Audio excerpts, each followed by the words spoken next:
constituyen una de las parejas homosexuales más famosas del mundo por haber constituido la marca Dolce & Gabbana. Esta semana sorprendieron a todos con una clara defensa de la familia tradicional y con varios argumentos para oponerse a la adopción gay y a que parejas como ellos tengan incluso la posibilidad de engendrar hijos in vitro, porque en su opinión todo niño tiene derecho a tener padre y madre.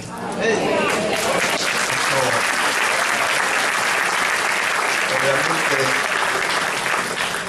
no es el producto de personas prejuiciadas, no es el producto de gente que tenga posturas antagónicas, más bien son dos personas que públicamente confiesan tener un estilo de vida, sin embargo sostienen y afirman la familia tradicional.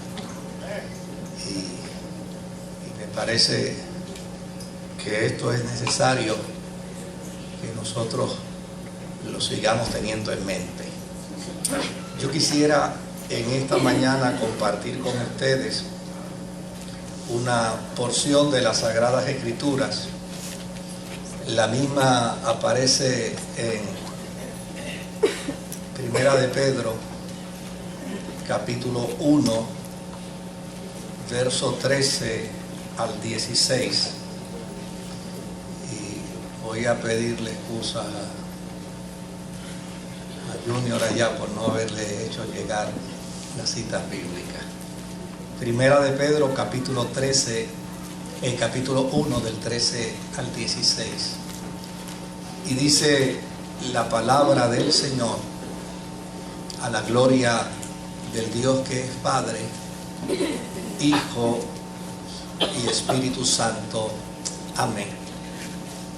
Por eso, dispónganse para actuar con inteligencia, tengan dominio propio, pongan su esperanza completamente en la gracia que se les dará cuando se revele Jesucristo. Como hijos obedientes, no se amolden a los malos deseos que antes tenían cuando vivían en la ignorancia. Más bien, sean ustedes santos en todo lo que hagan, como también es santo quien los llamó. Pues está escrito: sean santos, porque yo soy santo. Que el Señor añada bendición a su santa y bendita palabra. Leer la carta de Pedro, no sé cuántos de ustedes la han leído más de una vez, 2, 3 veces, pero es una carta que a la misma vez que sencilla, es una carta que invita a leerse prácticamente de manera corrida. La forma como está escrita, la manera como se ha colocado cada evento y cada planteamiento dentro de ella, como que invita a seguir la lectura hasta concluirla. Esta es una de las cartas que se denomina como cartas del catolicismo emergente. Esto obviamente porque, contrario a otras cartas, fueron aceptadas por todas las iglesias universales. Es interesante que hay dos posiciones para definir el catolicismo emergente. El catolicismo emergente no es otra cosa sino que la universalidad de la iglesia que empieza a surgir a principios del II siglo. O sea, ya no era solo la iglesia de Jerusalén, sino que ahora había iglesias en el mundo griego, en el mundo romano. Y a eso el término catolicismo lo único que significa es universal, no tiene otro significado. El concepto católico lo que implica en su definición griega es universal. Y desde luego cuando se habla de catolicismo emergente, lo que se está diciendo es la forma como empieza a surgir la universalidad de la iglesia en ese mundo antiguo.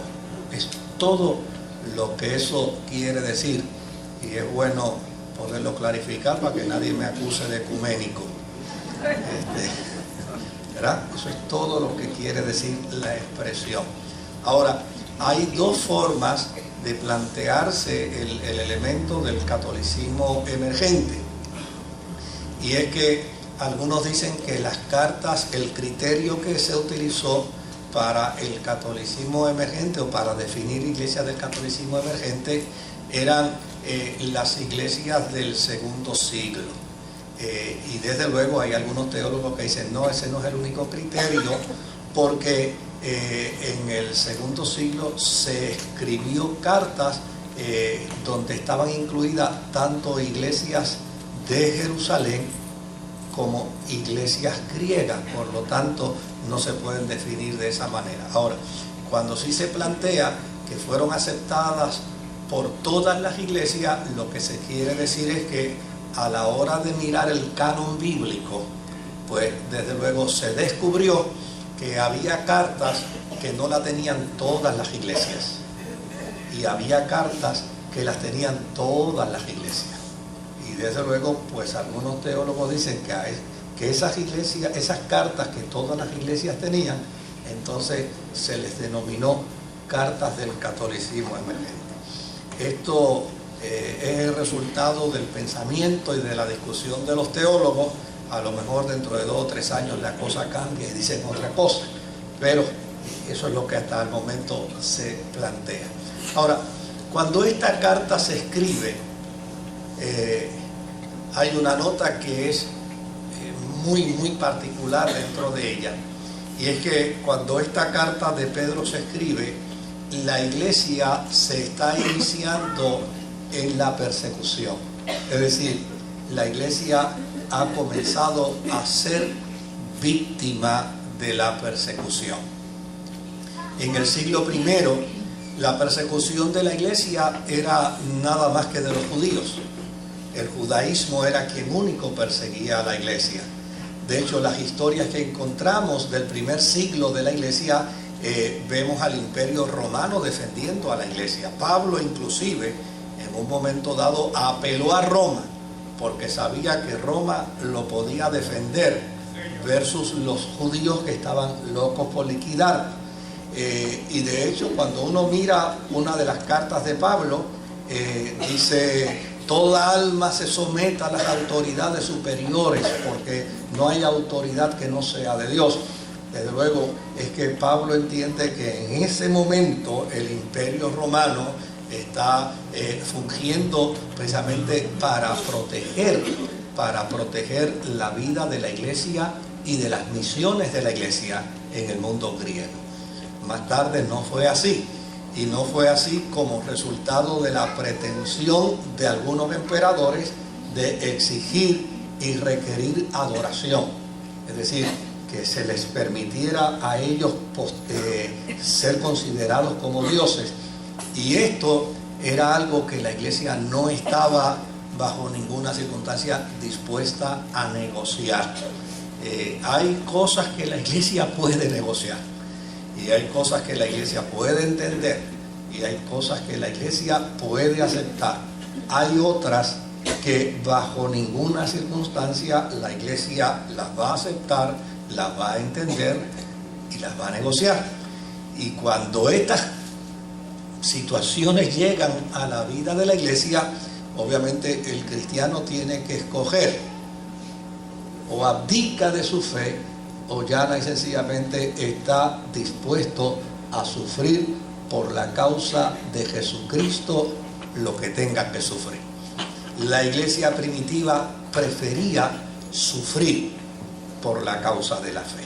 Ahora, una de las cosas que uno mira dentro de esta carta a la comunidad universal es esa invitación a mantenerse estoico, a mantenerse firmes en medio del sufrimiento, porque obviamente ya la persecución ha comenzado.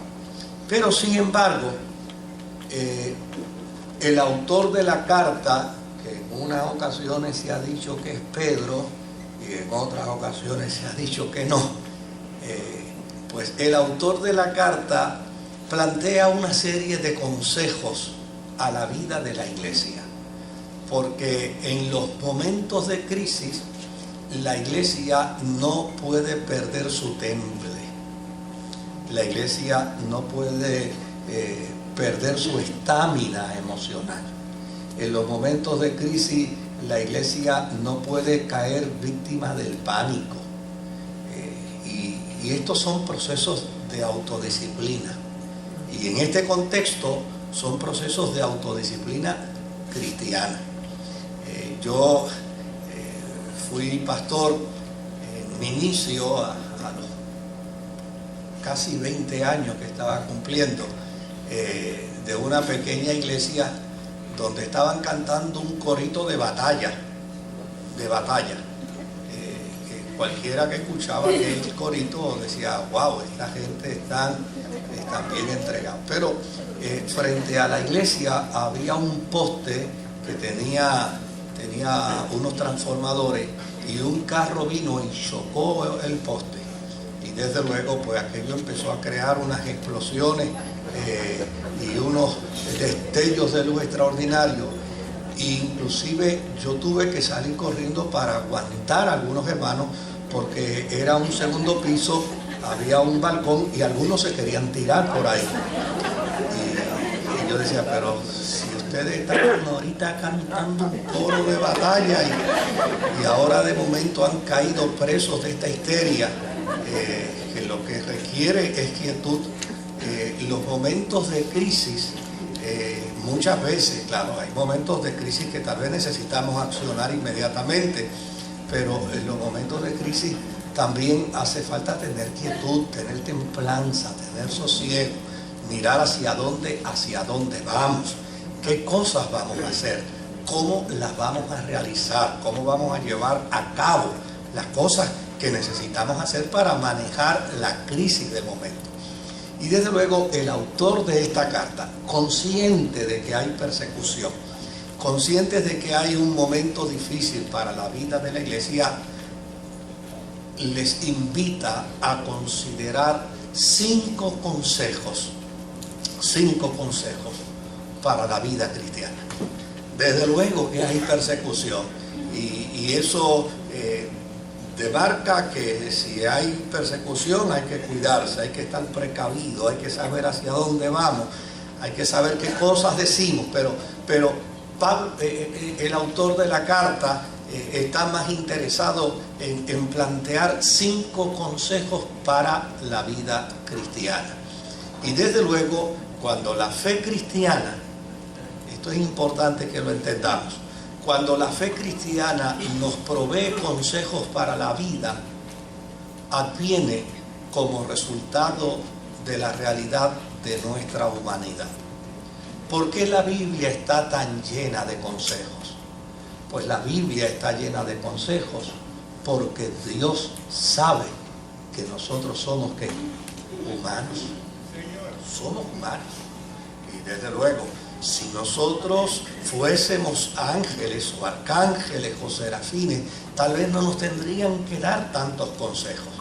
Pero nosotros somos nosotros con nuestras circunstancias, somos nosotros con nuestros problemas, somos nosotros con nuestras batallas, somos nosotros con nuestras luchas. ¿Y quién no tiene batallas? ¿Y quién no tiene luchas? ¿Y quién no tiene que a veces hasta reprenderse a sí mismo? ¿Verdad? Porque a fin de cuentas esa es la realidad de la humanidad. Y en ese sentido, la Sagrada Escritura está llena de consejos, porque la Biblia parte de una premisa interesante. Dios sabe que somos humanos, pero sabe también que somos seres racionales. Fuimos hechos conforme a su imagen y semejanza. Podemos sentarnos a pensar y podemos sentarnos a analizar. De hecho, cuando yo me topo con alguien que dice, chico, yo quisiera servir al Señor, pero es que la Biblia prohíbe tanto. Digo, mira, primero siéntate a preguntarte el por qué. ¿Qué beneficios tiene? Porque a fin de cuentas, claro que cuando usted va por ahí a un lugar donde hay estos aparatos de alta tensión, usted va a encontrar unos anuncios por todas las esquinas que dice peligro, no se acerque, peligro, no se acerque. Eso no lo hizo la compañía para majaderearlo a usted. Eso lo hizo porque la compañía sabe que si se acerca y usted recibe una descarga eléctrica, va a pasar a mejor vida.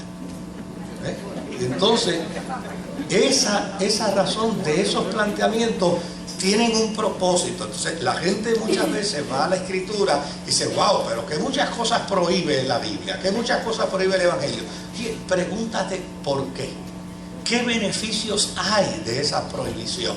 ¿Qué beneficios hay de esto que la Biblia dice no hagas? ¿Qué beneficio encuentras tú de esto que la Biblia dice ten cuidado? Porque a fin de cuentas el anhelo y el deseo de Dios no es solamente la eternidad. El anhelo y el deseo de Dios es la preservación de nuestra vida en el peregrinar.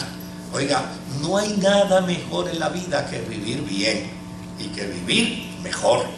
Y eso, pues, para poderse hacer, para poderse lograr, como somos seres humanos, como somos personas imperfectas, la Biblia se convierte en nuestro manual de instrucciones. Dios sabe que somos limitados y que constantemente nosotros experimentamos crisis. Ahora, sin embargo, a pesar de nuestras limitaciones, la Biblia dice que fuimos hechos a imagen y semejanza del que nos creó. Y habiendo sido hechos a imagen y semejanza del que nos creó, entonces nosotros podemos ir en consecución de los más altos ideales a pesar de nuestra humanidad. Fíjese lo que plantea la Escritura. Jesucristo es el modelo de excelencia para cada cristiano, para cada cristiano. Y desde luego, alguien pudiera pensar de momento, ¿y qué es lo que pretende Dios? Que yo sea como Cristo. ¿Y qué le parece a usted? ¿Cuál es la respuesta? Sí. ¿A usted no le parece que es un honor?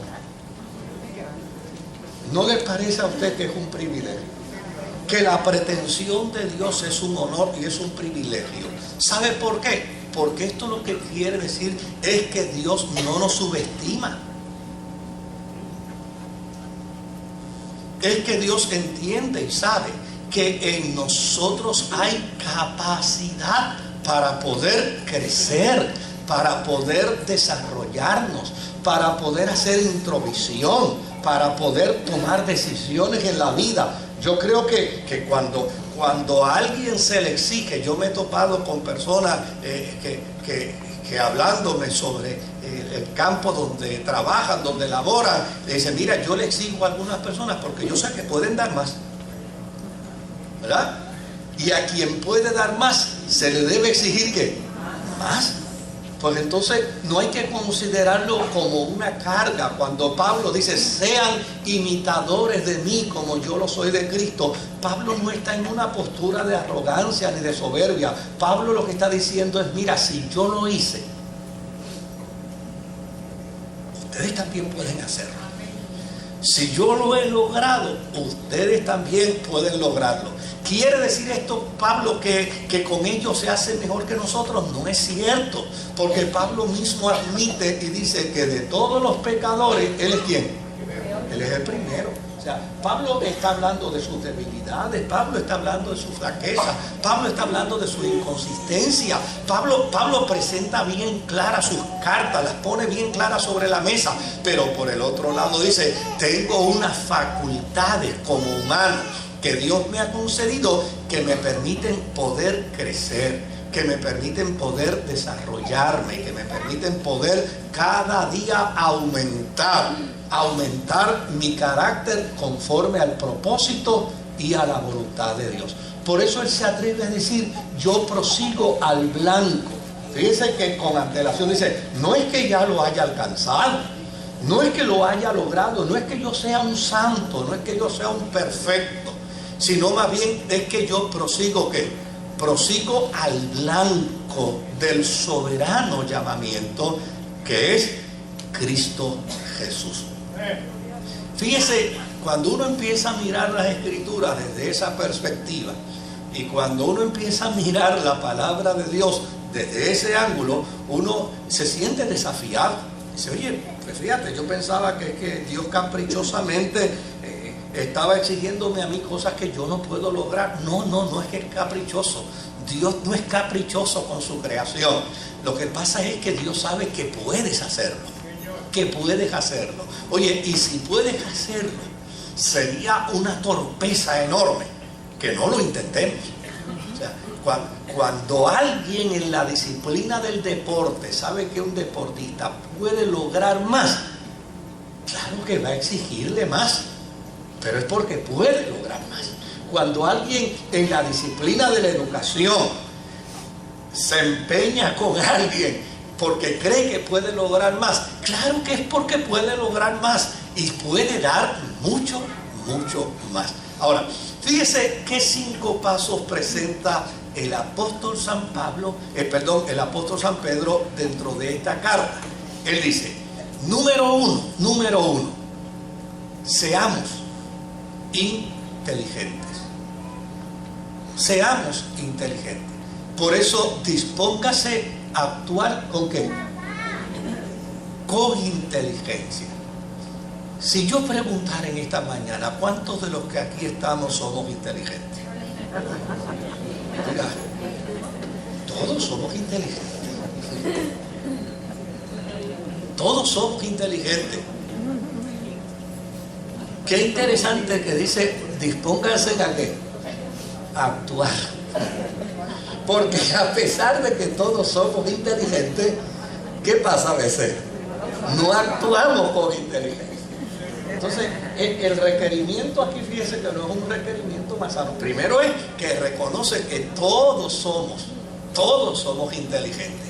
Y a todos se nos reconoce inteligencia. ¿Y qué es la inteligencia? Mire, la inteligencia es la facultad de la mente que permite, número uno, aprender, entender, razonar, tomar decisiones y formarse una idea determinada de la realidad.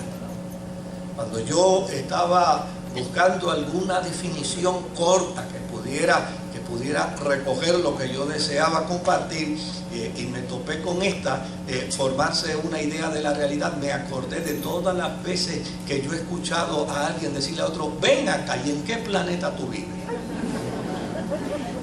Es como si le estuviera diciendo, ¿estás fuera de qué? Estás fuera de la realidad. Y si le está diciendo que está fuera de la realidad, le está diciendo todavía más. Porque a la luz de esta definición, inteligente es aquella persona que faculta su mente para aprender, para entender, para razonar, para tomar decisiones y para formarse una idea determinada de la realidad. Qué maravilla es encontrarnos con la palabra de Dios, con las Sagradas Escrituras, que no nos subestima, que no anda haciendo discriminación entre los seres humanos, sino que afirma la capacidad de la inteligencia en todo hombre y en toda mujer a quien Dios ha creado. Ahora, por el otro lado, nuestra naturaleza humana está dotada de capacidades que razonan y se emocionan. Note bien, porque no solamente Dios nos hizo con inteligencia, nos hizo con emociones. Ahora, cuando yo empiezo a reírme y alguien me pregunta a mí por qué te estás riendo, y yo le digo no sé. Y cuando yo empiezo a llorar y alguien me pregunta a mí ¿por qué tú estás llorando? Y yo digo no sé. Y cuando alguien me pregunta por tercera vez, oye, ¿por qué tú estás enfogonado? Y yo le respondo no sé. ¿Qué derecho tiene esa persona a pensar sobre mí? ¿Ah? ¿Qué derecho? O sea, yo no sé por qué lloro, yo no sé por qué me río, yo no sé por qué me molesto. ¿Qué es lo que inmediatamente puede pensar esa persona? Tú necesitas ayuda. Si tú no sabes reír, si no sabes por qué te ríes, si no sabes por qué lloras, si tú no sabes por qué te molesta, es decir, tú estás molesto, sí, estoy molesto, porque no sé por qué, pero estoy molesto. Y estoy riéndome aquí, estoy la hora completa riéndome, pero pastor, no sé por qué me estoy riendo. Claro, a lo mejor puedo decir, es el espíritu que me está haciendo reír y me defiendo con eso. Pero alguien siempre va a pensar así, no, aquí hay un desajuste emocional. ¿Por qué se piensa en que es un desajuste emocional? Porque llana y sencillamente la capacidad racional de la inteligencia puede ir de la mano de la emoción, pero nunca la emoción puede ir primero que la razón. Nunca. Con la razón tenemos el instrumento necesario para anticiparnos ante cualquier circunstancia, sopesando riesgos o beneficios de aquello que debemos decidir. Note bien el consejo, óigame, el consejo del apóstol Pedro en una situación de crisis. La iglesia estaba en una profunda crisis, pero a fin de cuentas, las herramientas que tenemos en Dios son las primeras que debemos utilizar en los momentos de crisis. En un momento de crisis económica, óigame, muchas veces es más importante usar la inteligencia que el dinero. Porque en un momento de crisis económica usted puede tener mucho dinero, pero si no usa inteligencia, puede perderlo. Entonces, ¿qué vale más? ¿El dinero o la inteligencia? Y esto es gratis, Dios nos ha facultado de ella. Y mire cuál es el planteamiento en medio de una comunidad que está experimentando una crisis atroz. Pedro no empieza a hablarle de la crisis atroz ni cómo, le dice, mira, hay maneras de manejar la crisis y una de ellas es usa la inteligencia. Pero no permitas bajo ninguna circunstancia que la emoción controle tu nivel intelectual.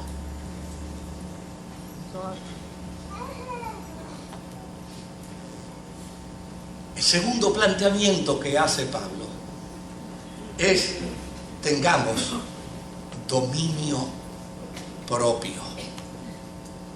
Dominio propio. Y yo escuchaba en mi tiempo de niñez a un predicador y me encantaba cómo él definía el dominio propio. Él decía, dominio propio es cuando usted es el jockey de su propio caballo. Eso es dominio propio. Cuando usted es el jockey de su propio caballo, cuando usted ha tomado la determinación de controlar, de controlar cualquier impulso de su vida. La Biblia presenta para los cristianos esta virtud, la virtud del dominio propio. Pero mira qué interesante, la Biblia la presenta como una obra y como una acción del Espíritu Santo en nosotros. Y lo único que requiere la experiencia de la fe cristiana es que en usted y en mí haya una afirmación de que esa capacidad por el Espíritu Santo, que otros podemos llamar don del Espíritu Santo, que la Sagrada Escritura lo identifica como un don del Espíritu Santo, está en todos y en cada nosotros. Escuche bien. El dominio propio es una capacitación del Espíritu Santo que está en la vida de todos y cada uno de nosotros.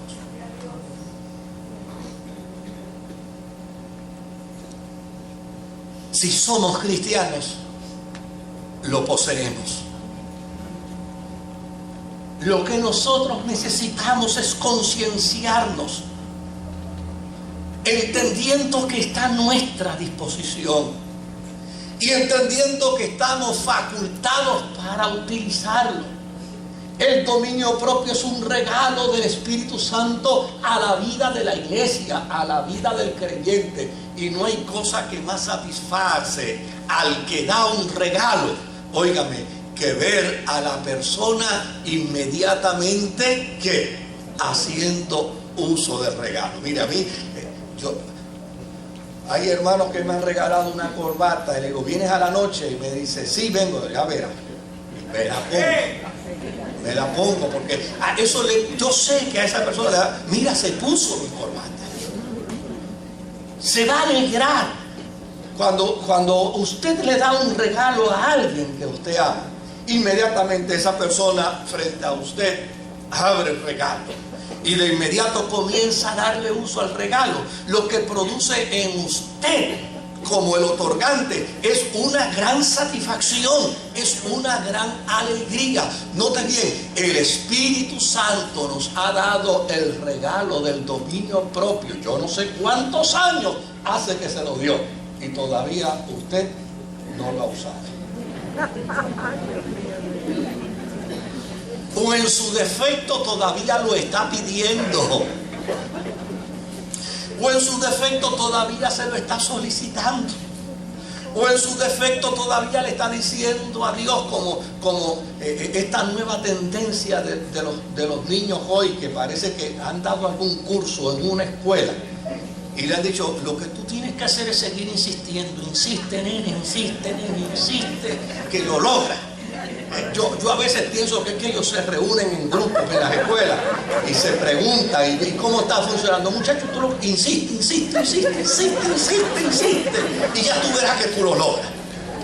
Pero imagínense cristianos insistiendo constantemente y Señor, estoy ayunando para que me des dominio propio.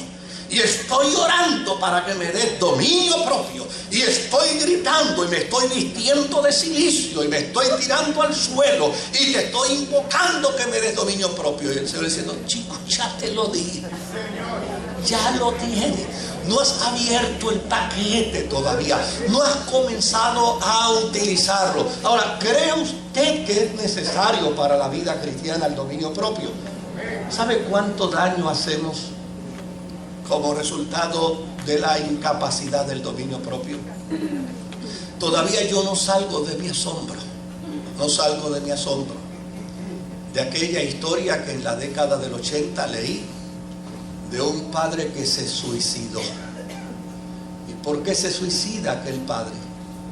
Porque en una acción totalmente elemental de su niña le dio tanto sobre sus manos que en el hospital hubo que cercenárselas. Y semanas después, aquella criaturita fue donde su papá y le dijo a su papá, papá, ya me estoy portando bien, devuélveme las manos. Y aquel hombre no pudo aguantar el dolor que producía Óigame, si no lo pudo aguantar era porque la amaba. Si no lo pudo aguantar es porque la quería. Si no lo pudo aguantar es porque estaba totalmente arrepentido de lo que había hecho. Pero ya era tarde para dar para atrás y devolver las manos. La falta del dominio propio. ¿A cuánta gente no amamos que hemos ofendido? ¿A cuánta gente no amamos que hemos lastimado? ¿A cuánta gente no amamos? ¿Y por qué los hemos ofendido y por qué los hemos lastimado? Por esa incapacidad del dominio propio, de no entender que, óigame, existe por lo menos un ejercicio de respiración antes de actuar, antes de hablar. ¿Cuántos hogares no se han roto, se han destruido como consecuencia de falta de dominio propio? ¿Cuántas oportunidades en la vida no hemos perdido como consecuencia de la ausencia del dominio propio? ¿Es acaso el planteamiento de Pedro en esta mañana uno irrelevante? ¿Es acaso algo totalmente ilusorio o algo totalmente elemental? No, querido. Todo lo contrario, el hombre de Dios y la mujer de Dios en momentos de crisis, si algo necesita, es dominio propio. Aprender a controlar las emociones, aprender a manejar las circunstancias de crisis, aprender que hay un tiempo para tomar decisiones y que ninguna decisión de exabrupto es saludable. Mire, hay profesiones donde llana y sencillamente una persona puede tomar una buena decisión, pero se le censura la buena decisión nada más porque no lo pensó. Pero tomé una buena decisión, sí, pero no lo pensaste. Y el problema es que el que toma decisiones, aunque en un momento dado puedan ser buenas, alguien me dijo una vez, este es de los que puede batear de cuadrangular una vez, pero se poncha 100 veces. Usted entiende la expresión, ¿verdad? Batea de cuadrangular una vez, pero se poncha 100 veces. ¿Para qué lo quieres tú bateando? Si se poncha más veces de las que batea. Pues quien toma decisiones de exabrupto es similar a ese bateador, que muy bien, en una decisión de exabrupto puede ser asertivo, pero es en una. En las demás se poncha. ¿Qué plantea Pedro en su carta? Sostengámonos en la gracia que vendrá. Me voy a salir del dominio propio porque vaya alguno lo pierde. Espérate que ya me estoy impacientando. Pero mire el tercer planteamiento. Sostengámonos en la gracia que vendrá. No olvide que esta es una carta escrita a gente en crisis. A gente que ahora no solamente lo persiguen los judíos, ahora lo persigue todo el mundo. Ahora todo el mundo griego los odia. Todo el mundo griego quiere acabar con ellos. Y a esta gente Pedro le dice, mira, sostente en la gracia que vendrá. No sé si a usted le hace sentido esa expresión. Sostenerse en la gracia que vendrá. Oye, pero es que el problema mío es ahora. ¿Verdad? Mi situación es ahora. Sí, pero sostente en la gracia que vendrá. ¿Qué quiere decirnos Pedro con esto? Miren, la esperanza es parte del patrimonio que nosotros necesitamos sostener y afirmar constantemente.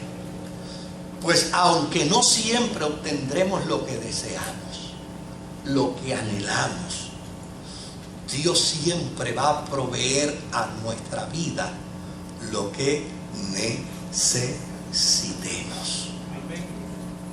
¿Y qué es lo que es sostenerse en la gracia que vendrá? Sostenerse en la gracia que vendrá es entender que si estamos en las manos de un Dios bueno, siempre un Dios bueno proveerá para nuestras vidas cosas buenas. Sostenerse en la gracia que vendrá es entender que estoy al cuidado del Dios Todopoderoso. Y llana y sencillamente, mi circunstancia del presente no determinará jamás. Y esto es algo que necesitamos meterlo en lo profundo del corazón y en lo más íntimo de nuestra mente. La circunstancia del presente no determinará jamás mi futuro. Yo puedo estar hoy en el suelo, pero puedo decir, jamás estaré derrotado. Jamás estaré vencido. Yo puedo estar hoy viviendo una crisis. Hace unos años atrás una persona me llamó y me dijo, pastor, yo quiero que me acompañe, que vaya a un sitio conmigo. Y en el camino aprovechó y me dio su testimonio. Y me dijo, pastor, 3 veces he sido millonario y 4 veces he sido un pobre pelado en la vida. ¿Y sabe lo que me ha hecho recuperarme económicamente? El entender que bien, yo he cometido errores en mis decisiones, pero siempre estoy asistido por un Dios bueno.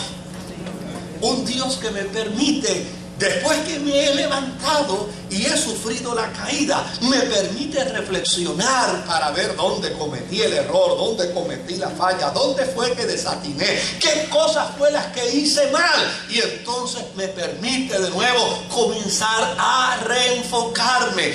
Aquí está planteando el apóstol Pedro a los creyentes y desde luego les está diciendo a ellos, mira, sostente en la gracia que vendrá. Lo último que te pasará a ti no es la muerte en manos de tu enemigo. Lo último que te pasará a ti es el encuentro con tu Señor en la eternidad. Sostente en la gracia. Sostente en la gracia. A mí me encanta ese planteamiento del apóstol San Pablo. Pablo le escribe a Timoteo y le escribe a Timoteo precisamente cuando ya le han hecho saber que lo van a decapitar. Lo van a meter en una guillotina, van a bajar la presión de esa arma, de esa cuchilla mortal, y ya y sencillamente el cuerpo se desmembrará de la cabeza. Pero fíjate cómo él lo traduce. Hijo mío, yo ya estoy para ser entregado. Solo me espera, me sostengo en la gracia que vendrá. Me sostengo en la gracia que vendrá. Solo me espera recibir la corona incorruptible de gloria que no solamente el Señor tiene para mí, sino para todos los que aman el decir que vendrá. Sostenernos en la gracia que vendrá es entender que si hoy el día está difícil, mañana puede estar mejor. Sostenernos en la gracia que vendrá es entender que cada situación de crisis en nuestra vida no tiene el propósito de nuestra autodestrucción, sino tiene el propósito de ver la mano de Dios y el milagro de Dios cumplido en nuestra vida. Sostenernos en la gracia que vendrá es entender que lo peor que me va a suceder en esta tierra es lo mejor que me va a suceder para el inicio de mi eternidad.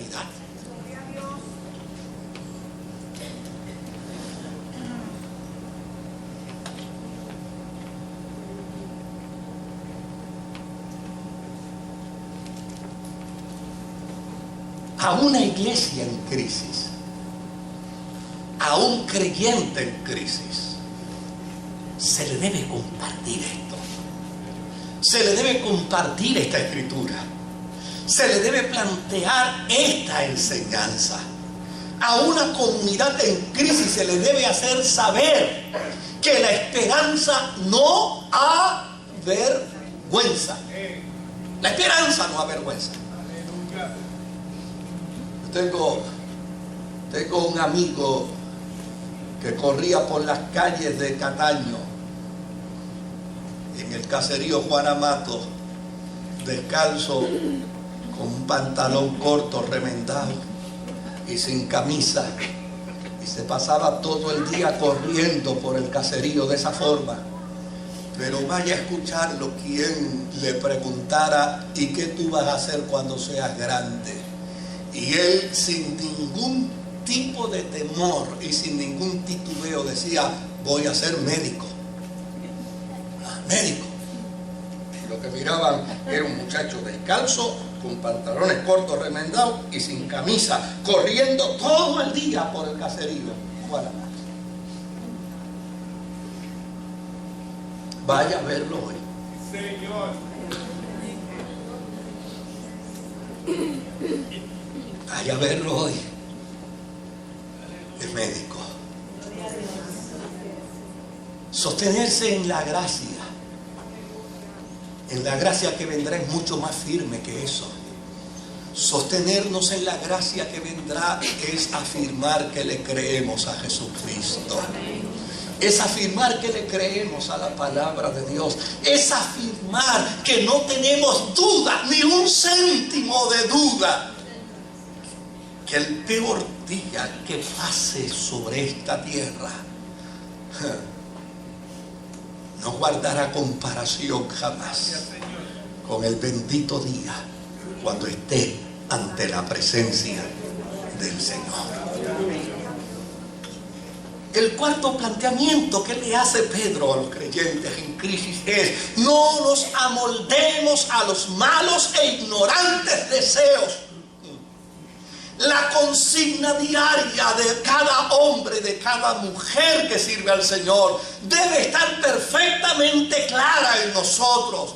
Una vez fuimos ignorantes, una vez estábamos siendo guiados por deseos malsanos, pero ahora, indistintamente lo que nos pueda suceder en términos de crisis, el hombre y la mujer que sirve a Dios debe tener una consigna clara. ¿Cuál es la consigna clara? Los pentecostales me la enseñaron en mi niñez de esta manera: ya que has puesto la mano en el arado, no tornes tu mirada hacia atrás. Esa es la consigna de cada cristiano. Esa es la consigna de cada creyente. Claro que hoy puede estar malo y mañana se puede poner, como dice el jíbaro, peor. Claro que hoy puede estar difícil el día y mañana puede ponerse intrincadamente más difícil. Pero he tomado una decisión y mi decisión es que yo no vuelvo hacia atrás. Yo no voy a moldarme a los malos y a los ignorantes deseos que antes tenía. No voy a caer en la trampa de pensar como pensaba Israel luego de la salida del cautiverio de Egipto. En Egipto comía mejor que en el desierto. Bueno, habrá momentos en la vida donde tal vez en el desierto coma peor que en Egipto, pero he tomado la decisión de no volver hacia atrás. He tomado la decisión de no retroceder. Me encanta el planteamiento. Me encanta la forma, el estilo que usa Pedro para combinar experiencias cotidianas de la vida con experiencias espirituales y cotidianas para la vida. Me fascina la forma y manera como Pedro a una comunidad en crisis les hace saber secretos de fe para sostenerse en la experiencia de la vida cristiana. Todo hombre y toda mujer que sirve al Señor debe tomar una decisión perfectamente clara en su vida. Para atrás, jamás. Para atrás, ni para coger impulso. Para atrás no es mi consigna. Me encanta el planteamiento escritural que dice, pero nosotros no somos de los que retrocedemos para perdición, sino de los que continuamos hacia adelante para preservación de la vida. El quinto planteamiento: seamos santos. Seamos santos. Es interesante que en el contexto de todas las religiones que han existido, la única confesión de fe que establece un desafío de su Dios para sus criaturas en términos de parecernos a la deidad es la fe cristiana. Y yo considero esto un privilegio del Altísimo. Que el Altísimo pueda decirme a mí: Moisés, sé santo, porque yo soy santo. Es decirme: Moisés, puedes parecerte a mí. Y yo creo que eso es un privilegio. ¿A usted no le parece que es un privilegio? Bueno, tal vez alguien dirá, bueno, si me explicas primero la santidad, decido si es un privilegio o no. Porque lo que pasa es que hay gente que explica la santidad de una forma, óigame, que eso no es un privilegio, eso es una tortura.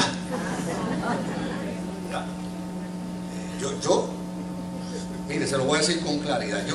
Yo fui pastor de una iglesia donde había una persona, Dios mío, que parece que le habían dado el don de la fiscalización. Ese era su ministerio, fiscalizaba a todo el mundo. Entonces yo atendía a una hermanita que se había recién convertido, estaba recién convertida, pero qué cosa increíble, recién convertida, había caído en una depresión. Y desde luego, pues yo dije, bueno, a lo mejor es que ya venía en el proceso, tal vez se había descuidado. Pero me siento con la hermana y descubro, sin ser psicólogo, descubro la razón de la depresión. Y tal vez usted se va a reír, pero ¿sabe cuál era la razón de la depresión? La razón de la depresión se llamaba Clairol. Tenía el síndrome de Clairol. ¿Cuál es el síndrome de Clairol? Que desde luego le habían explicado la santidad en términos de no Clairol. No Clairol. Santidad es no Clairol.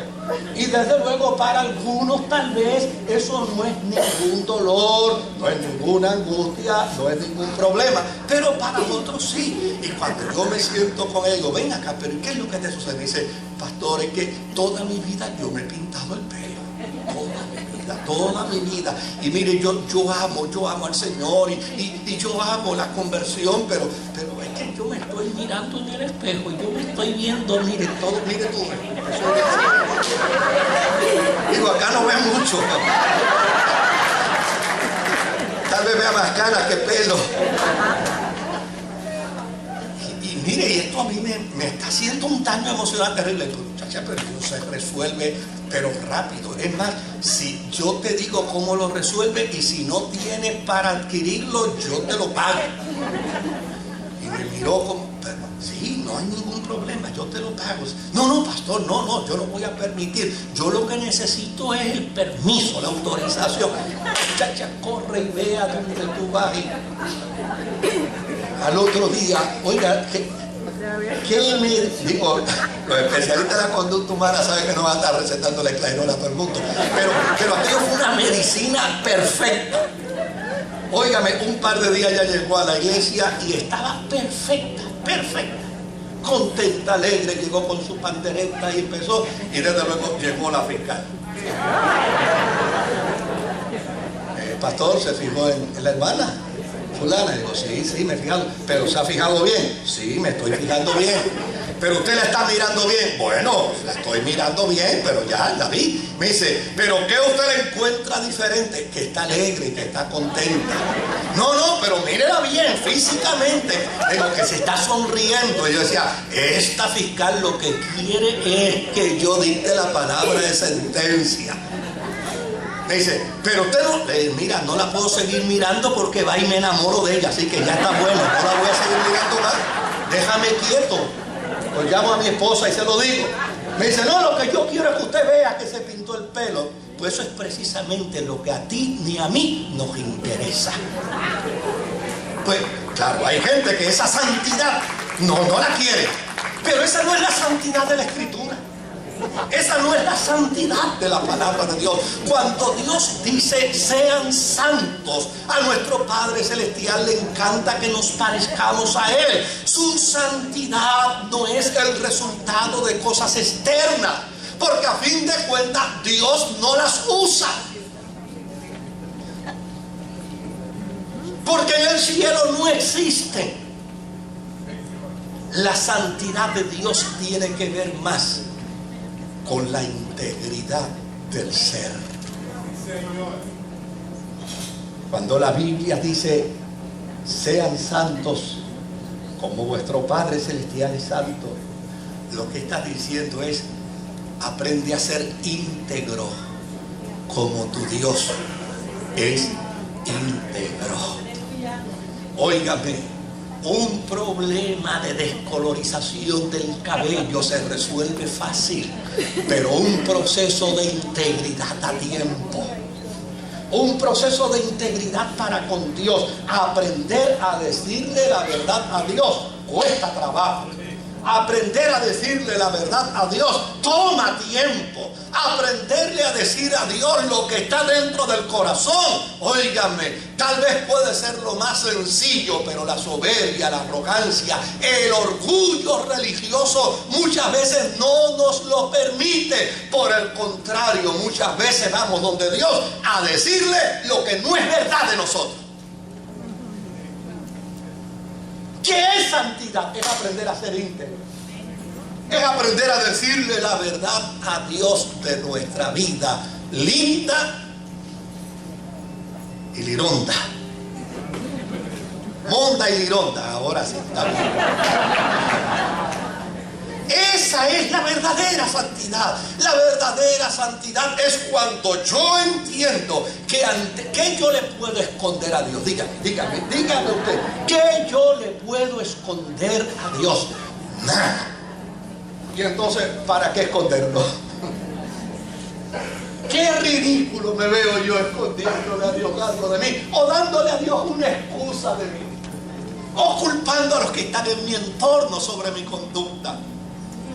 Santidad de ser íntegro ante Dios. Me encanta la santidad de David cuando le dice a Dios, contra ti he pecado, contra ti he hecho lo malo delante de tus ojos. No ha sido más santo David en toda su historia que en ese momento cuando le reconoce a Dios lo que es.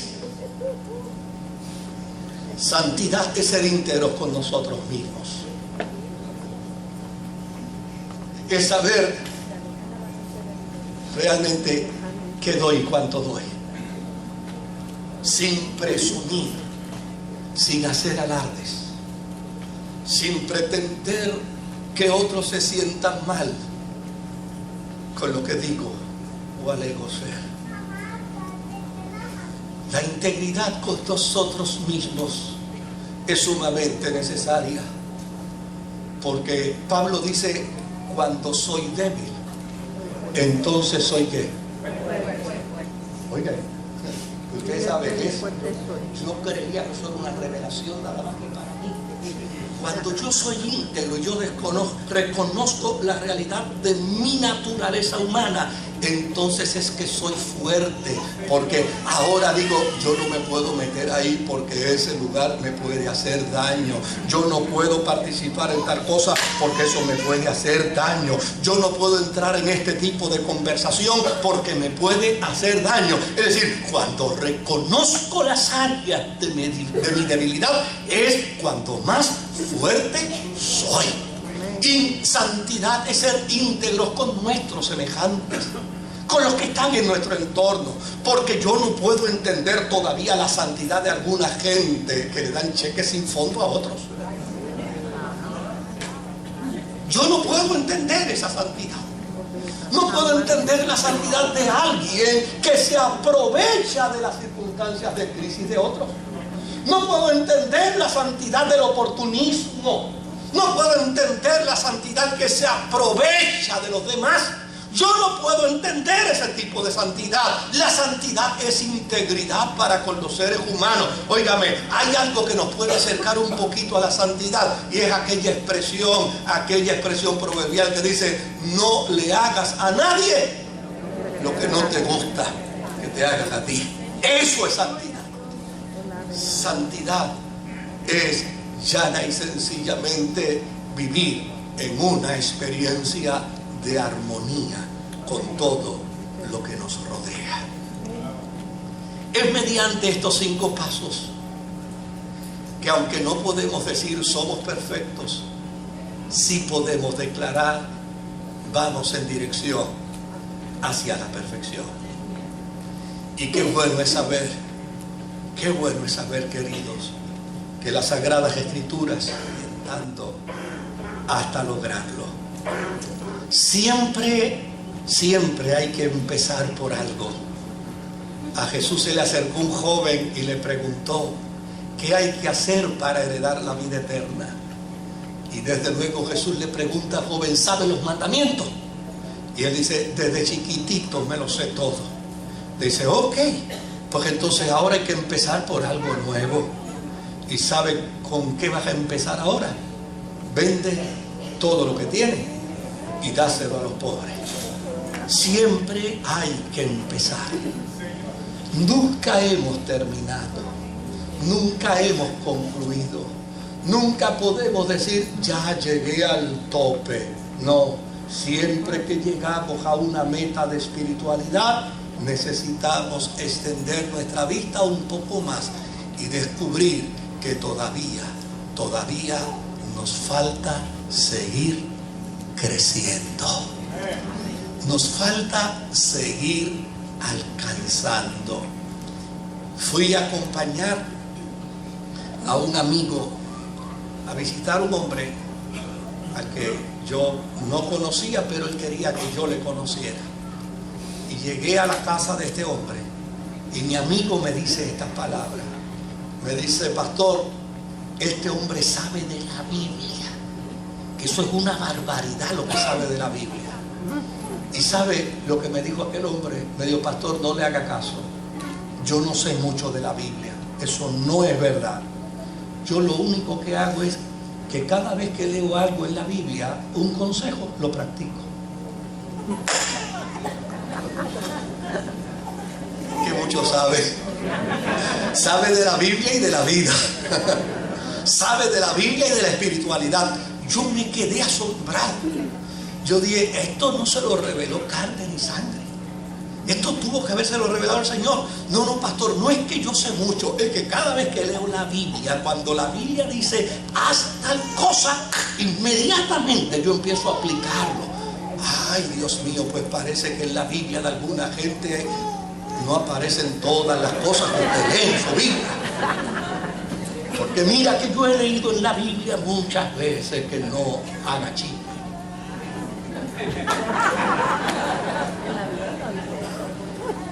Este señor lo leyó y me dijo: pastor, yo todo el consejo que me da la Biblia lo sigo al pie de la letra. Termino con una expresión de Pablo. No es que ya lo haya alcanzado, más bien prosigo a la meta, al blanco del soberano llamamiento. La meta de cada cristiano, la meta de cada cristiana se llama Jesucristo. Voy en consecución para disfrutar del gran privilegio que Él me ha dado, el derecho a parecerme a Él. Que Dios me lo bendiga.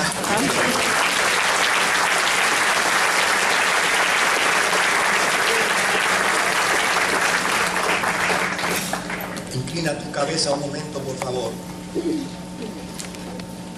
Alguien que me acuerde que tengo que hacer un anuncio, si no, atribulo a 2 o 3. Señor, gracias por tu palabra. Ahora permite que el corazón se haga receptivo a ella.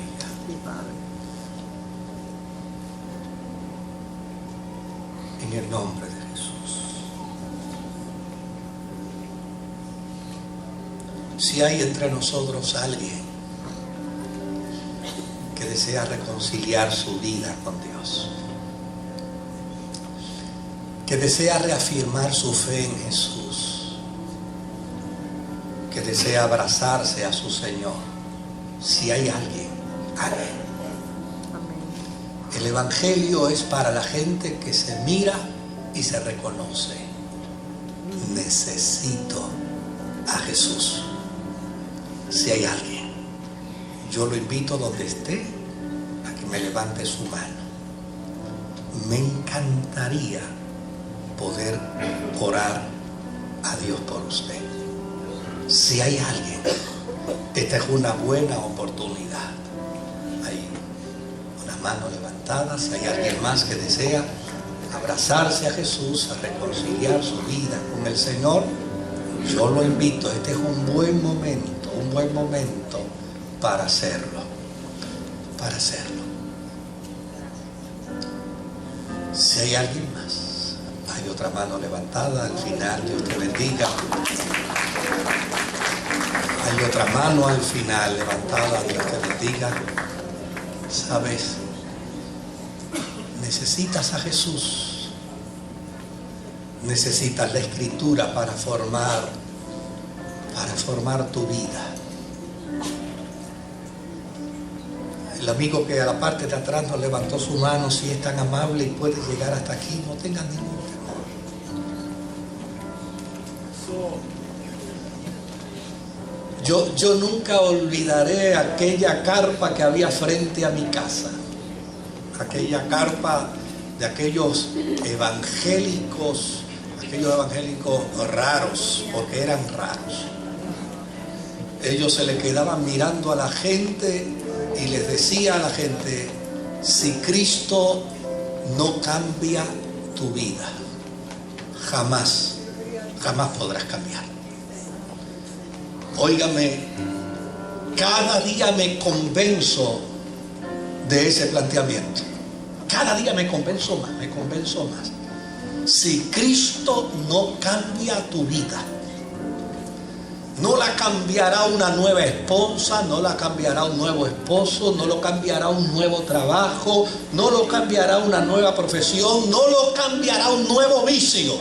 Si Cristo no cambia tu vida, jamás podrás cambiar. El ser humano ha sido intoxicado con el peor de los venenos, el veneno del pecado. Y el antídoto de ese veneno está en la sangre de Jesús. La sangre de Jesucristo, el Hijo de Dios, nos limpia de todo pecado. Póngase en pie, querido. Aleluya. Señor, aquí están estos tus hijos, estas tus hijas. Vienen a reconciliarse contigo, vienen a encontrarse contigo, vienen a hacer confesión pública de fe. Y en esta hora, Señor, yo sé que la gracia tuya se les acerca para salvarlos. Yo sé que el amor tuyo se acerca para transformarlos. Sé que en esta hora ellos experimentan la expresión profética de Isaías en el capítulo 52 y verso 3, cuando dice: porque ustedes fueron vendidos por nada, pero ahora serán redimidos por la sangre de Jesús. Amén. Un acto de gracia nos perdona. Un acto de gracia reconcilia. Un acto de gracia levanta. Un acto de gracia nos pone en nueva perspectiva de vida. Son tuyos, Dios. En el nombre de Jesús. Amén, Señor. Aleluya. Aleluya. Gracias, Señor. Gracias, Señor. Gracias, Jesús. Aleluya. Te adoramos, Señor. Acompañe un momentito a los diáconos, solo unos minutos para conversar con ustedes. Aleluya. Mire, hay algo ahí que quieren publicar. ¿Dónde está? Está allá. Ok, vamos a ver. ¡Qué rico! ¡Qué rico huele! Aquí estamos con el chef